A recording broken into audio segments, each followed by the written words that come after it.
Happy Wednesday, everyone. It's an unusual night for our show. Usually, again, we record on Tuesdays, we stream on Tuesdays, but we moved it to today, Wednesday, because there was an Open Cup match last night. Unfortunately, it wasn't the result that us Orange County Soccer Club fans were hoping for as they were on the road in Lancaster and losing penalties, which is always the hardest way to lose and be eliminated from a competition. We're going to talk about that. We're also going to talk about the positives from this past weekend when Orange County defeated Sacramento Republic. We're going to look ahead to the Oakland match. Let's get this party started. Welcome to the Show of Champions. This is the Orange and Black Soccer Cast.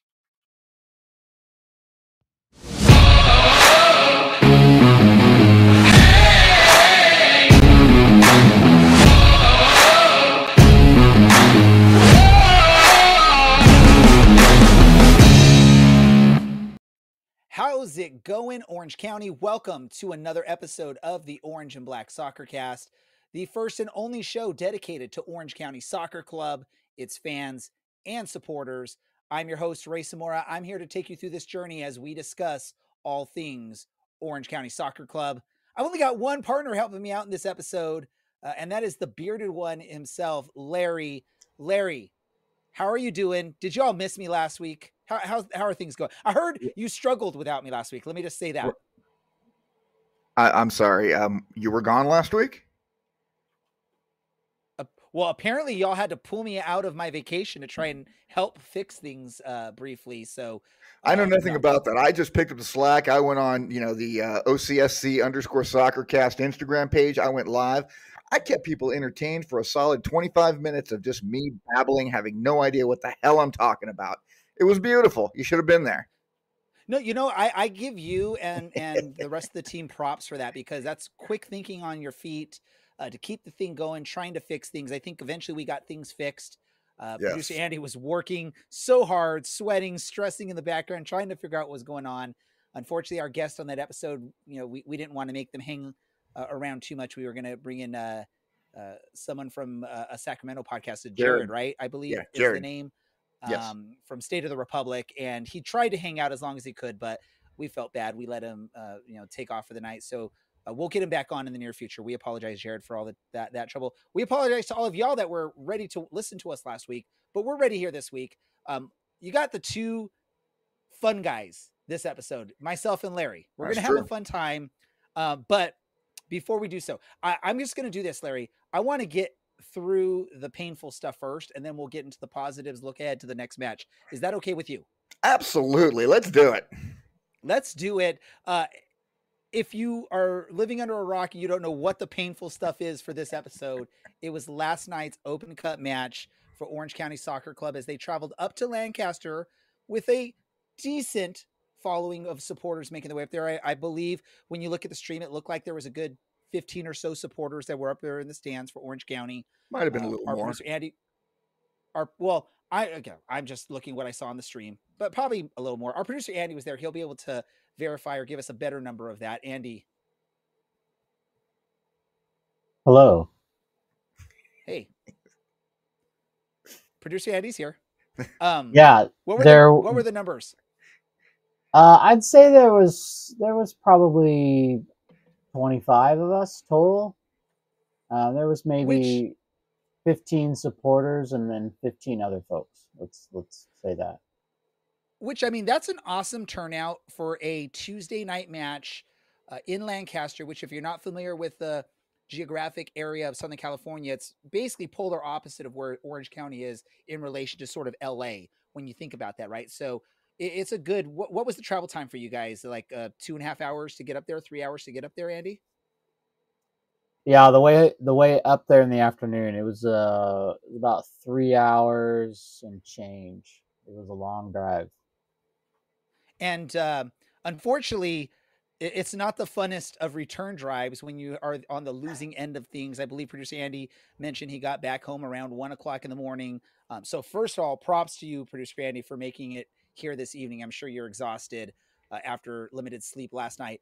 The match in Lancaster against AV Alta, they are a new team to League One. They have had an impressive start to their home season this year, I believe, winning all 4 of their home matches heading into this match. And they kept the ball rolling. And let me just say this: props to AV Alta's fan base, because they had what looked to be a really good crowd out there for a Tuesday evening. Am I correct on that from what you saw there, Andy? Yeah, we were sitting kind of directly across from the camera view, I think. So you could probably see us quite a bit, but most of the fans are on the near side and you can't see them as much. If you can picture a baseball stadium kind of in the shape of an L, their stands go behind the one goal and then along the sideline, kind of what's on the screen right now. The fans are kind of below. And from what I saw, that section, all the way around, I wouldn't say it was full, but there was quite a bit of people. I will say that they probably had more people on a cold Tuesday night than we would have had. So, props to the locals for showing up. Well, let's also keep in mind that there's nothing else to do in Lancaster. I mean, if you've ever been to Lancaster, but before yesterday. I have been to Lancaster a fair number of times for youth soccer state cup competitions. I've never enjoyed the nightlife other than the Cheesecake Factory there. Because if you're middle class like me, that's some fancy stuff. I'm not going to badmouth the town. It's, most people are just there to live and make a living and do their thing. But yeah, I mean, outside of, retail and dining and stuff, they don't have a lot of other options. Well, I know a little bit about Lancaster. I spent a week there one day, and it was, one of the worst days of my entire life, which is why it felt like a week. But yeah, let's talk about this match a little bit, because I've got some stuff to say.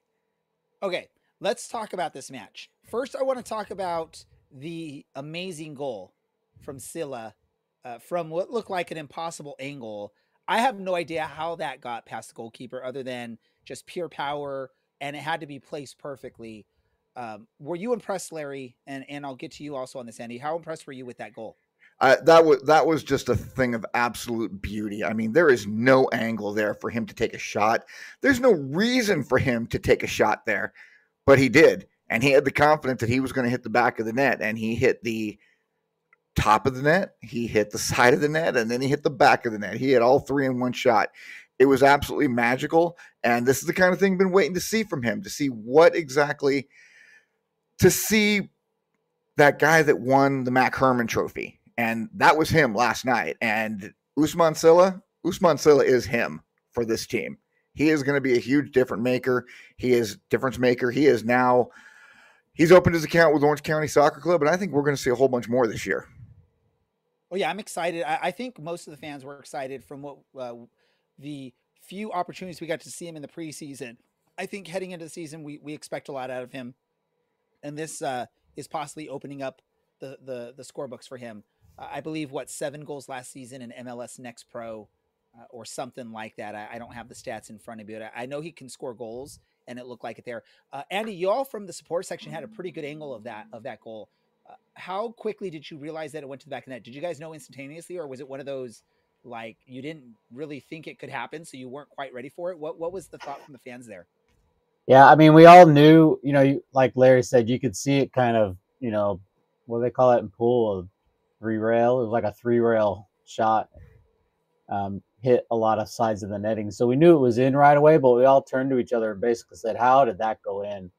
Because the replay was just on a second ago, and he's only maybe a yard off the touchline, and he's got a defender in front of him. How he squeezed that in, I mean, that was an amazing shot.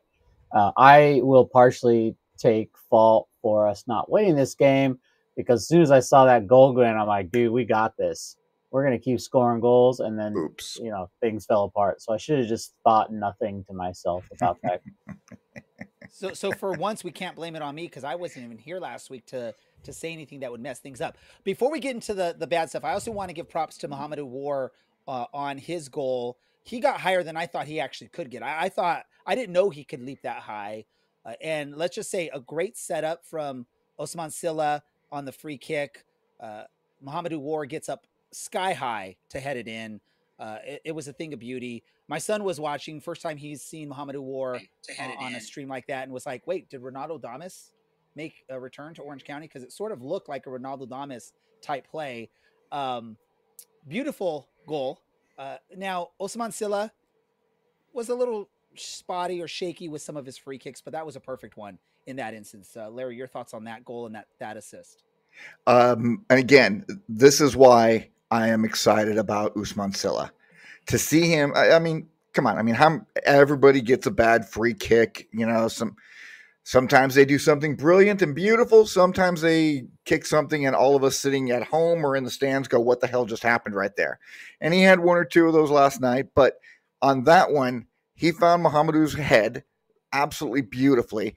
And man, talk about elevation. That was Ethan Zubak type elevation from a guy who is 5'7" in cleats on a good day, 5'8" maybe. I don't know what he's listed at, but you know, everybody lists Ethan Zubak at 6'3", and Ethan is not 6'3". Love you, Ethan, if you're watching, but you ain't 6'3", bro.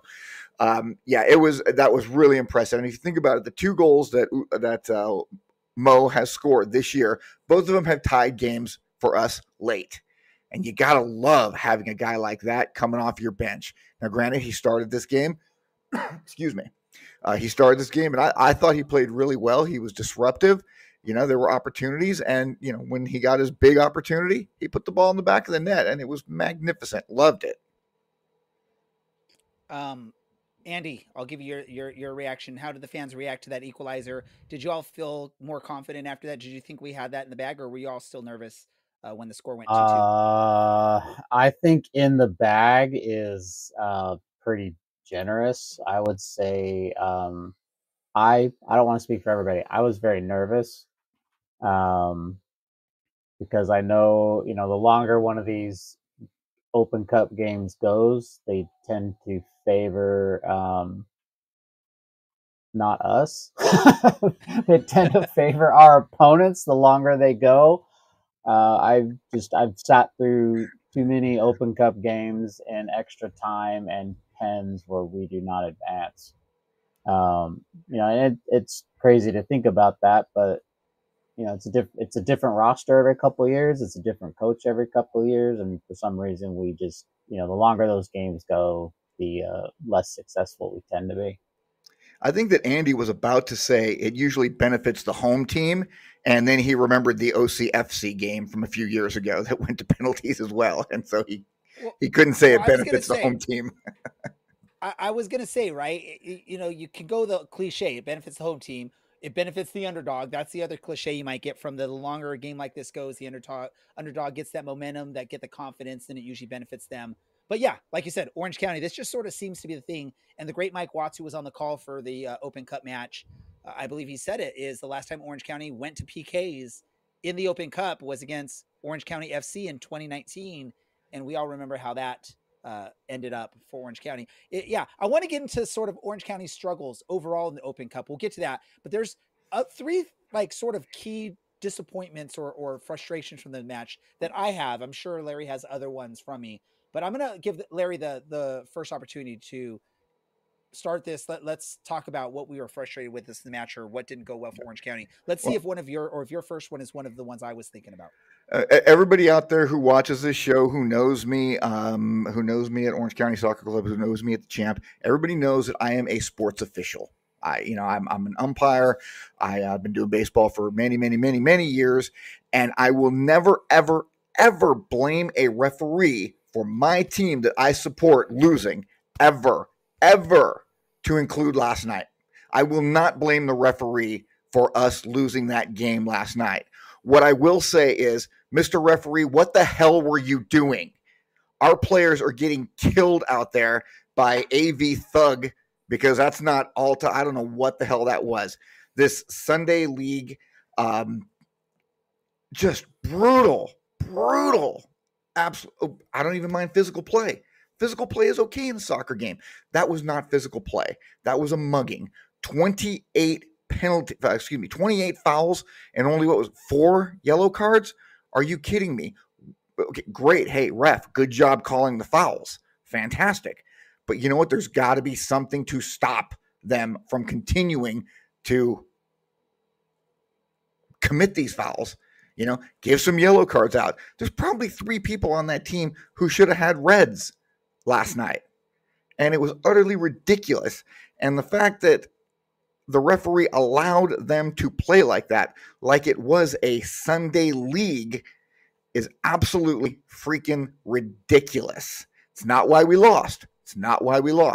But when our players are coming up lame and getting injured, that sets me off. That is a dangerous situation, and the referee has got to do better, and he's got to be able to take control of the game, and that clown had no control whatsoever of this game. None. Zero. Yeah, Mr. Referee, I hope you're watching. I called you a clown. I don't feel bad about it. Wow. I think that's a first for Larry ever. We got to definitely, producer Andy, we got to put that in the archives. So we have that. So the next time Larry says he never blames the ref for anything, we have that ready to be able to play. I actually wasn't even thinking about the ref in that, but come to think about it, there were quite a few shots to the face. There were a few bloody instances for both teams. But it went both ways. I think Orange County could have benefited a little bit from some non-calls as well. I believe there was one where our new defender got an elbow right to the face of former Orange County great Alexis Cerritos. And there was some acting. As he's rolling around the ground. He looked a little bit like that one professional soccer player that everyone makes fun of for rolling around on the ground after it happened. But it happened, and it was an elbow to the face with no card there. So it went both ways. I will agree there was a little bit of extra physicality out there, but that's part of Open Cup. If you go watch the FA Cup in England, the lower club teams tend to play a little bit more physical, a little bit more dirty, a little bit more chippy. They do that. It's partially just that's what they play week in, week out in the lower levels. You're playing more of that type of game where it's elbows and shoving and tugging and pushing and whatever, and less beautiful soccer. But it's also sometimes that's the way you sort of get under the skin of these players that play at higher levels that are used to a little bit more of a less physical game, maybe, or at least less dirty game. Let's say it that way. Now, one of the downsides for Orange County, not even having to do with any dirty play, really, was the injury to Grayson Duty right before the end of the first half. That was, I think, a big blow to Orange County because Orange County doesn't really have a backup for Grayson Duty on this roster. But when you look at what we have, I believe that's where they brought in. And I apologize, I don't even remember the name of our new defender, so y'all will just have to throw it in there for me. Vuk Latinovich. There we go. You know how to say it, Larry, so I'm going to let you just keep saying it. So our new defender, Vuk Latinovich. Yep, he came in for Grayson Duty. I will say he did a good job, but I don't think he's naturally an outside back. I think he's more of a center back. The loss of Grayson Duty, and from what it looked like, we don't have any official word from anything from the club or any statements or anything like that, but it looked like it's going to be a long-term injury. I'm not trying to speculate on what it was, but it looks like one of those injuries that you can anticipate a lengthy time out potentially. It looked like a grind. I'm saying it now. It looked like something we're going to be missing him for a bit. I'm nervous about that. And I think that impacted our second half in this match. I think we didn't quite adjust properly for the change in defense. And I think it showed. And AV Alta took advantage. If you look at some of the stuff, I believe one of those goals came from turnover, losing the ball, and then they attacked us from that side where Grayson Duty would have been sort of playing some defense. So that's a concerning part for me in this match. And that was a very negative part I saw this match. And again, I think it's probably because of the turf they were playing on. It has nothing to do with dirty play, shoving, physicality. His foot just sort of got locked in on that artificial turf, which we know more injuries happen on fake grass, right? Yeah. Head nodding on a podcast doesn't quite work, but luckily we're a show. I didn't know that was a question. I didn't know it was a question. I'm sorry. Did you need affirmation, Ray? You're good enough. Sure. You're smart enough. And people like you. You all act like I talk out of my backside too much. So I just wanted to make sure that I'm not doing that here, that you agree with me on something like that. No, absolutely. And that one, there was no contact that caused Grayson to go down like that. So yeah, that was just, that was a fluke injury. It looked like it was a groin injury. So hopefully it's not, going to keep him out for too long, but we'll just keep our fingers crossed. I'm going to just briefly go over this next thing. Is second half woes for Orange County has been a thing this season. I believe we tend to do good in the first half or decent in the first half, and for whatever reason, the other team's making tactical changes at halftime, and we're sort of sticking to our game plan, and we're not adjusting as things are changing. It happened in this match. We were ahead at halftime 1-0. Second half, we give up. We concede the 2 goals very quick too, and I believe both of those goals were on basically just bonehead plays from Orange County, if I can recall correctly. I even think one of them, maybe it's another match, but there was one of them where it was like quick, like you didn't even they barely had time to show us on the screen what was happening. Maybe I'm wrong. I'm way off because it was so long ago yesterday. Is that a concern? I'll go. I want to give Andy a chance to speak on this. Andy, Yeah. I don't think he was planning on being with us the whole time, but he's still on the screen, so I want to let him talk. Was there any concern that you saw, or is there anything that concerns you on that? I mean, it seems like it's a multi-game thing that we've seen now, and against AV Alta, same thing, second half woe. Yeah, I would say the last few games, especially games where we've gotten ahead and then not ended ahead. What's that points lost, points drop from winning position, which I wish they tracked that in our league. Just that's my side plug right now. I would say that is a trend. I don't know if it's just a response of kind of, oh, we got this. Let's just defend and coast through this. I don't want to try to guess at um, what people are thinking out on the pitch, but that's how it feels. It's frustrating, and it kind of, for those of us who've been here a long time, it kind of feeds into this just trend that we can't close out games. Um, what's the right word? Consistently, we can't consistently close out games when we're ahead, and then we end up, throwing away or going to extra time or going to pens, and no one wants to go to pens in a knockout game like that because it's just a coin flip at that point. I'll let you talk about this, Larry, but we have a listener listening live, Gabriel, who basically said that they're blaming themselves. No team I support wins in penalties. Let's talk about the penalties, because that was a big part of this match. Obviously, penalties are a crapshoot in the big picture, but I feel like AV Alta planned for the penalties. They make that goalkeeper change late in the match, with probably expecting that's the goalkeeper you want in there for penalties. It looks like some of our subs, we took off maybe some of our better scorers or our better shooters, or the ones you would anticipate would be better at PKs. I mean, one of the big ones was taking out Muhammadu War, who played his butt off. So obviously we know he's tired, and you bring in Ben Barjolo, who is very unproven and a young player that you probably aren't expecting that you're going to put in there as one of the PK shooters, at least in the initial 5. I feel like, and I love Coach Danny Stone, but I feel like there was no tactical rhyme or reason for the substitutions for Orange County heading to what was more than likely going to be a shootout, a PK shootout. And you saw AV Alta prepping in the final minutes of extra time for that shootout. Did you notice that same thing from Larry? Were you concerned with that? Does that frustrate you at all, or am I overlooking it, overthinking it? Well, first of all, Gabriel, it's absolutely your fault. We're going to go ahead and, we're just going to lay the blame at your feet. Welcome to the podcast. We're happy to have you here, and please continue to watch and take the blame for everything that goes wrong, because somebody has to. Yeah, I was, when it looked like we were going to pins, I was wondering about some of the, who's going to take what, and you guys are not going to believe this part though.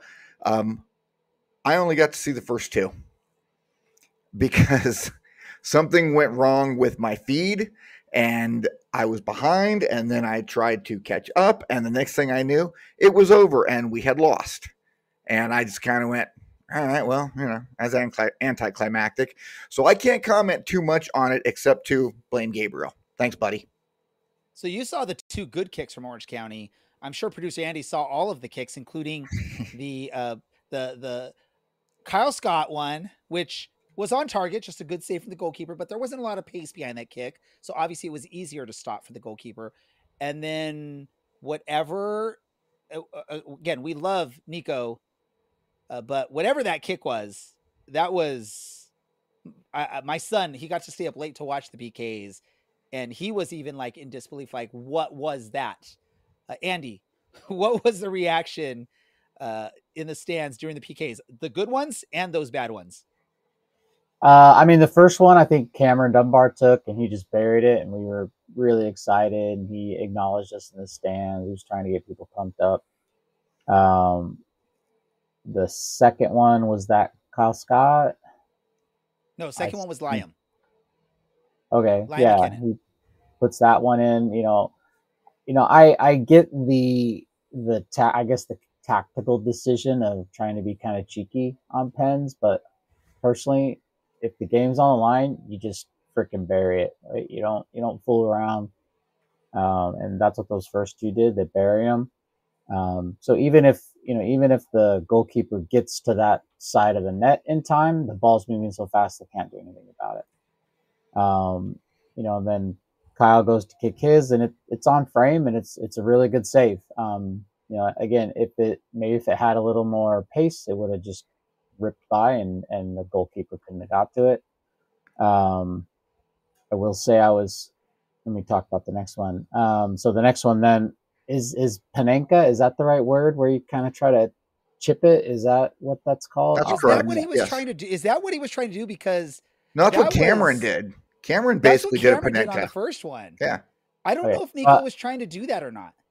I'll say that from my angle, it looked like he was just a straight on shot that he was just trying to go over the goalkeeper. Though it cleared the bar, it did not have very much pace.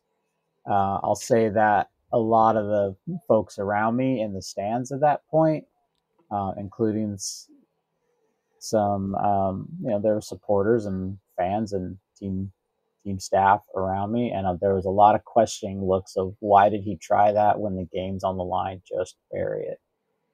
Maybe he mishit it. I don't know.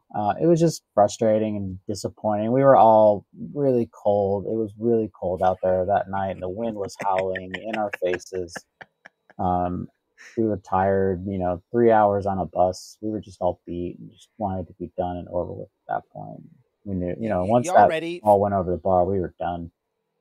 Y'all ready for the conspiracy theory here? And this is just over the top conspiracy theory. If you notice on Kyle Scott and Nico Benalcazar. I knew the name. I just, for some reason, I had a brain fart. If you watch both of their kicks, they tried to place their balls as high up as they could on that penalty spot. And both of them, the ref went up right to them, looked at it, and told them to move the ball. And what happened with their two kicks? They missed. So there may be some weird thing going on with being distracted by the ref doing that got in their head and messed them up, messed up their rhythm, messed up their thought process. But those were the only two. On Cameron and Liam McKinnon, there was none of that. They just put it in the spot and they drilled it in. For some reason, Kyle Scott and Nico were both trying to inch it as close as they could to that bar, thinking maybe a millisecond was going to make a difference on the kick. So I just want to throw out there, I get it. That's sort of really high up there conspiracy theory. But I did notice that on their two kicks, they were forced to move the ball before they kicked. So it could have thrown them off. Last thing I want to talk about, and this is funny moment of the night. And I want to know what the response is from the traveling fans. So I'm going to go to you first, Andy. PKs are getting ready to start. And the AV Alta scoreboard says, everyone come sit here. So everyone is following their way out there. And then I'm watching the stream. I see Brewitt go up to, I believe it was Colin Shuttler at the time. And basically right away, and he's pushing Colin Shuttler to the other side of the field. I'm like, yeah, we won the toss and we picked the other side. And lo and behold, we did. What was going on in the stadium when that all happened? Andy, give us the play-by-play of that whole moment, because that was hilarious. And he's muted. Andy, you're muted. I don't usually do this stuff. So from my perspective, there's the big scoreboard and the arrows were pointing like, come down here. And I mean, a ton of people were going down there. That's the supporter in, props to them. I think it's 661 supporters. They were very, very cool, very welcoming. Almost everybody was super cool last night. And so all these people are just pouring down there, and even a bunch of our supporters like, hey, we're going down there. I'm like, I'm cold and I'm old. I'm staying right where I'm at. And then we saw the same thing. We saw, the teams kind of lining up and the goalkeepers walking towards. I started laughing, and then deep down I'm a hater, but I try to be a better person most of the time. So we started yelling like, "Oh no, pens are down here, trying to keep people from walking down there. And a couple people were like waving them off, like, "Yeah, whatever, Orange County, stupid person." And then sure enough, we see them get about halfway down and turn around and come right back. And I was just kind of like this at them up in the stands, like, I tried to tell you. But yeah, I mean, it was funny. I don't, if I was taking pens, I would not want to do it in front of the supporter end, because that end is loud. Like, they got that big stand and a roof over it, and it just pushed all the sound out from them. They were, there wasn't a lot of them, but they were loud and noisy the whole game. So again, props to them.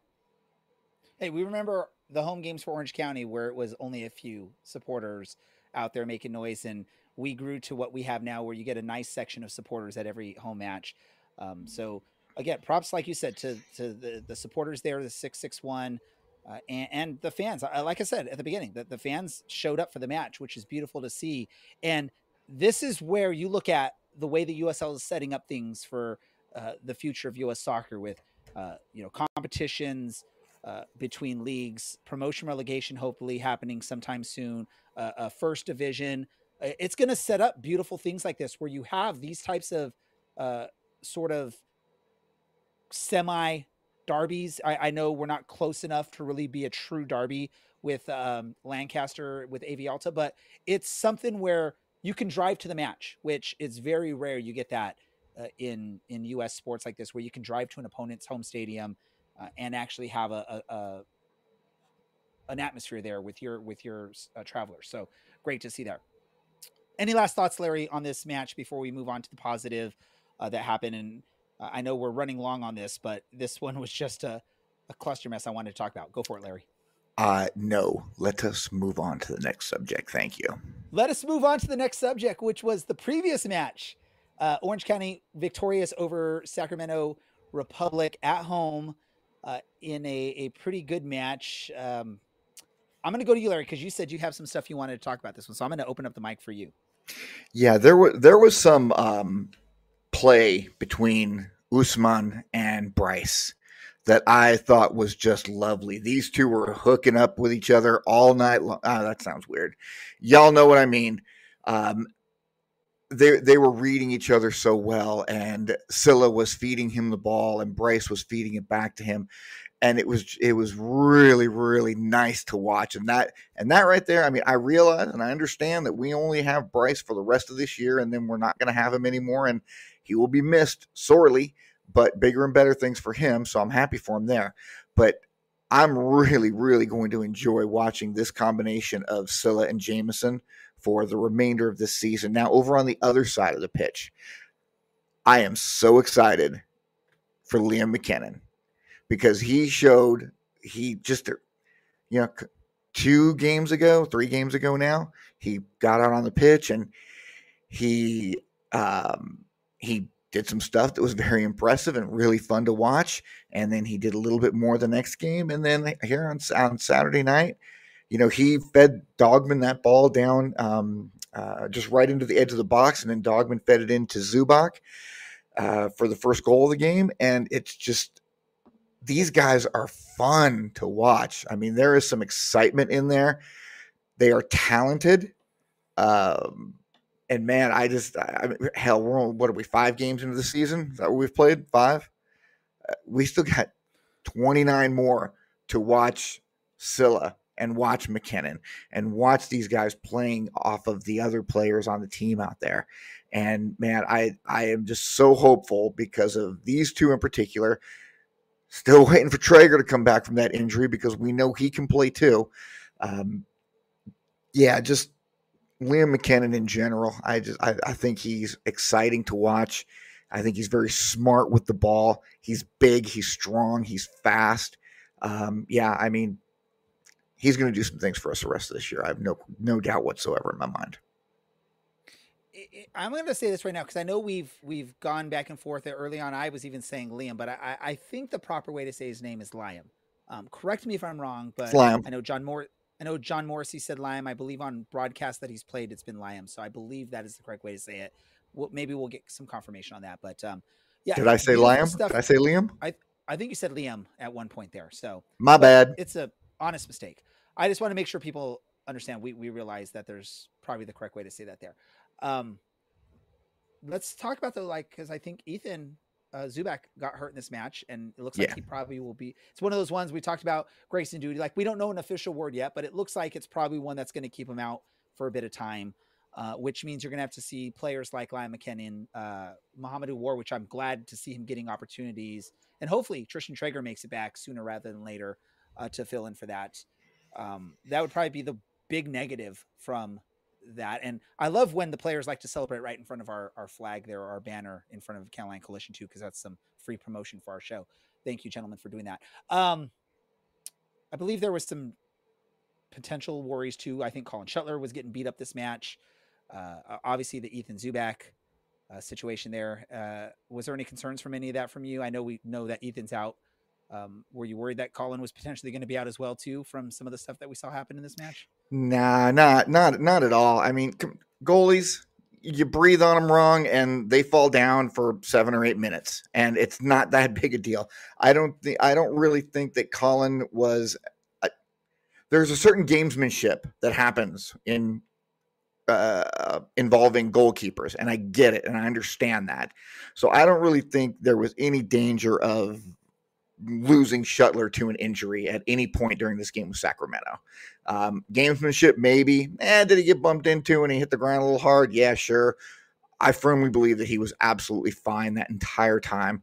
So no, there was no concern there on that part from me. All right, and then I want to ask you this big question, because we know you're always pro referee in these matches. How does the Sacramento player not get a card for trying to drag an injured Ethan Zubak off the pitch by his arm? How? I don't know. I'm not a soccer referee. How does Grayson Duty not get a red card for what he did? Because that was, if you go back and watch that one with Grayson, that's,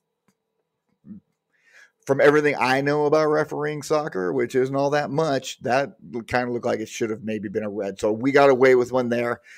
As for him grabbing onto Ethan and trying to drag him off the field, that's incredibly unprofessional. And I think it was it Roro who did that? Yeah, it was Roro. He knows he's better. He's such a professional. He's such a professional guy for a long time. League. Yes. I mean, this guy, he's a well-liked person. Around. Yeah.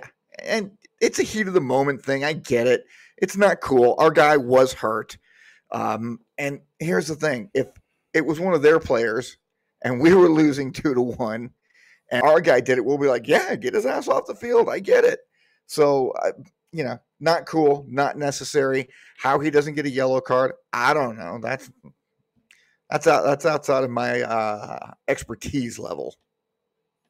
All right. I was just wondering, because you were so adamant that you're very pro referee that you never blame the referee for anything. I just wanted to know, I don't blame referees for losses. When my team loses, I will never blame a referee for a loss. I will never blame a baseball team. I will never blame an umpire for a loss, or all those people who blame the referees for the Chiefs winning every game. Well, they didn't win the Super Bowl, so it's not the referee's fault. It's the play on the pitch that does it. Now, are the referees bad sometimes? Sure, of course they are. I had a game a couple weeks ago where I was horrible, but it happens. It happens. All right. Anything else about this match you wanted to talk before we look ahead to the next match? Yeah, we didn't actually score a goal this match. They were both own goals. All right. That's fine. They count towards our win, though. So they count towards our total. That's all that matters. Oh, can we talk about Kyle using his very handsome face to stop a ball? That was something. Go for it. I mean, we all saw it, and right there. Is it this one here? Yeah, we just saw it. You just missed it, Larry. Okay, well, maybe I'm behind again, like I was on the penalties last night. Who knows? There you go, right here. Boom. Good job, Kyle. for those of you not watching our live stream, video stream, or not watching our video stream replay on Spotify, that's we're referencing what we're seeing on our screen here. So if you don't know how to watch us live or watch the video, you can follow us on social media. You can follow us on YouTube, Facebook, Instagram, all the social media to find out when our shows are going to be live. We go live typically every Tuesday at 8 o'clock. This is a special night because of the Open Cup. Also, subscribe to us wherever you listen to podcasts. If you want to watch the video version of our show in replay, you can subscribe on Spotify, and that's where it'll play, and you can see exactly what we're talking about when we reference what we're seeing on the screen. Before we move ahead to the preview, I want to ask you this question, Larry. Yes. We have now played 6 matches in 2025, 0 clean sheets for Colin Shuttler. Is that any bit of a concern for you at this point? Yeah, a little bit. We all had, there's question marks coming into the season about our back line. Pruitt's done a very good job so far. Partners next to him, maybe not quite as much. Not having any clean sheets after 5-6 games, whatever it is at this point, that is a little bit of a concern. So hopefully that turns around sometime very soon. I mean, Colin was one of the top 2 or 3 in clean sheets last season, I think, with 12 or 13. And so far 0 this year. And I don't know how many of those goals are actually, his fault versus defensive breakdowns. And we've had some defensive breakdowns, like right at the end of the game we lost 1-0 2 weeks ago, whatever it was. Can't have that. Vegas. Yeah, Vegas. There we go. I didn't travel for that one either. Things like that you can't blame the goalkeeper for. When the defense gets back in behind your back line, defenders aren't the fastest cats on the planet. And, they're trying to keep up with these forwards who are the fastest cats on the planet. And your goalie's going to get beat, 8 times out of 10 in a situation like that. So I'm not going to hold Shuttler's feet to the fire just yet. But yeah, we need to stop giving up so many goals. Hey, if we need a speedster on defense, maybe Pete can reach out to Albie Scandy and see what he's up to, because apparently he was super fast when he was with Orange County. Let's look at for Orange County or for Colin Shuttler's next chance at a clean sheet. It's a match against Oakland Roots, the team that probably has circled this match as a revenge match after we sort of destroyed them in the opener of the season, 4-2 at home. This is going to be a road match against Oakland. Oakland had a similar result in the Open Cup as Orange County. They got cup set by Tacoma Defiance, I believe. So they are have a bad taste in their mouth, just like we do. They have that extra motivation because we destroyed them in the opener. It really wasn't a 4-2 result. It was really more a 4-0 result. We just had some lapses on defense after we had it secured. Are we worried, Larry? Are we worried that Oakland is going to come out for revenge in this match and we're not going to be able to handle it? I don't think that Oakland has the roster to keep up with us, even if we are without Grayson Duty, even if we are without Ethan Zubak. There was a little fellow who made a reappearance there last night in Cameron Dunbar, and we all know what Cameron Dunbar can do with the ball at his feet. He can absolutely abuse defenses, and you get him out there, you get him on the pitch, you get Liam McKinnon out there on the pitch, you get Scylla out there on the pitch, you get Jameson out there on the pitch, and heck, let's just go ahead and stick War up there in that 9 and let him eat. And I think that that's exactly what's going to happen. I think those are the guys that we are going to be able to focus on Saturday. And I think we're going to have no difficulty whatsoever with Oakland this weekend. And we're going to come home with 3 points. I'm fully confident in that. All right. Yeah. I mean, I'm hoping that's what it is. I am a little bit more worried than you are, Larry, that this is one of those matches where you're going to have a team that wants revenge, that they feel like they were embarrassed in that home opener. I know they've been struggling this year, but their most recent USL Championship match was a 1-0 victory over FC Tulsa, 2-1 victory over FC Tulsa. So they have tasted victory recently. That was their first victory of the season. And again, this is one of those matches. Hey, we made them look silly in that first match. They probably are looking for that revenge. And I am not as confident as you, Larry. I'm thinking this will be a tough one. Do I think Orange County should and will come out victorious? Yes, but I don't think it will be as simple as you make it sound to be from your thoughts on this match. Well, I will go ahead and make a further bold prediction. First game of the season, 4 goals, 4 different goal scorers. Correct me if I'm wrong there, right? Nico, Kyle, Ethan, and I forgot who the fourth one was. Andy, you got that info? You making Andy look up stuff last minute, man. Nico, Kyle Scott, Ryan. Ethan Zubak, and Dogman. Okay. And Mohamedou War. I'll have 1. But yeah, in that match against Oakland. In that match against Oakland, we got the 4. So what I'm going to say right now is there's going to be a 5th goal scorer, maybe even a 6th. And both of those are going to be 2 guys who have not yet scored this year for us, and that is Liam and that is Cameron. So we're going to get at least 2, and those 2 guys are going to be the ones who score those 2 goals. I don't know how many more we're going to get, but I think we're going to get at least 2, and I do not think that Oakland is going to match that. They might get 1 because we're having troubles keeping clean sheets right now. But 6 goals against Oakland, 6 different goal scorers. There you go. I said what I said. All right, let's get into our match predictions then for this. We don't have an updated score in our prediction game. Unfortunately, Brad is busy doing other live stuff right now, so we don't have an updated information on that. But we'll still give our predictions for this match. Larry, what's the confident score prediction you have for this match for Orange County? 3-1 OC. So still no clean sheet for Orange County, but you still think it's going to be a victory. And you're predicting a goal from Liam McKinnon, a goal from Cameron Dunbar. Who do you think that 3rd goal will come from? Well, it's not going to be you. Probably not going to be me. Gnarly? It's not going to be Gnarly. I don't know. Maybe Scylla gets another one, gets his 2nd one. I would say that's a possibility right there.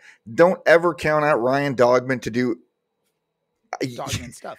Dogman literally, it's in his name, and he's got that dog in him. The guy just does stuff. It's so much fun watching him. So who knows? We're going to get 3. We are going to get 3. And there you go. Producer Andy was on the chats and he put WAR just in all capitals, WAR. I feel like, I feel like we need to get the club. Whenever Mohamedou War scores, we need to get that clip from Rush Hour where Jackie Chan and Chris Tucker are singing that song War in the car. I think that should be like his sort of celebration when he scores a goal. That'd be fun. Let's make that happen. My prediction for this match, and here's what we do. For those that have followed our podcast for a while now, a few years ago, we went on a really great run, and every episode I was drinking some really good rum, plantation rum. I'm changing things up. I want to get on a good run here early on in the season, and I'm going to take one for the team to make that happen. For those of you that know what this stuff is, you know what I'm saying when I say take one for the team. I will, as long as we keep winning, I will do a shot each episode as we're on a nice win streak here. Hopefully this happens. We got a full bottle just purchased while I was out on vacation last week because I was near the Chicago area. I wanted to prove that this is what it is that we're doing here. Hey, by the way, Jepson's Malort, if you want to help sponsor our show, go ahead and do so. I will accept that as a sponsor, and I know our supporters will accept that because we support you guys, your drink pre-matches. So that's what I'm going to do. So cheers to that. Orange County is going to be Oakland on the road, and we're going to get our first shutout of the season. It's going to be 3-0 Orange County. I guess I was more positive and more hopeful for this team than you were, Larry, because I'm giving a better scoreline for Orange County. I just saw a comment there over on the left-hand side, and it said, "Oh my God, Malort isn't even that bad." Isn't that a king who's still in high school, or is that one of the college ones? I can't keep track of them all. There's so many. Oh, is that one of producer Andy's kings? Wow. Well, given that she came on and said, "Hi, Dad," she wasn't talking to me. There's our predictions.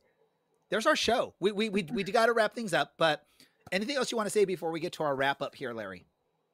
No, hey, just everybody keep the faith. You know what? Last night was I'm not going to say it was an anomaly because it was a cup game, and Orange County Soccer Club just does not do well in cup games. Maybe we'll do better in the Jägermeister Cup.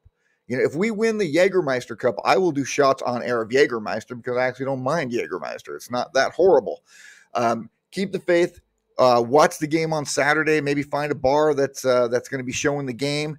Make some noise. Get out there. Maybe some of us will be showing up at the Harp. Who knows? Haven't really heard anything yet, but we'll put it out on socials to get some fan support out there and make some noise together and just keep our community driving forward. Perfect. Let's wrap things up. Larry, what'd you learn this episode? What did I learn this episode? I learned that referee does not know what a card is at all. None. 0. 28 fouls, 4 cards. Give me a freaking break.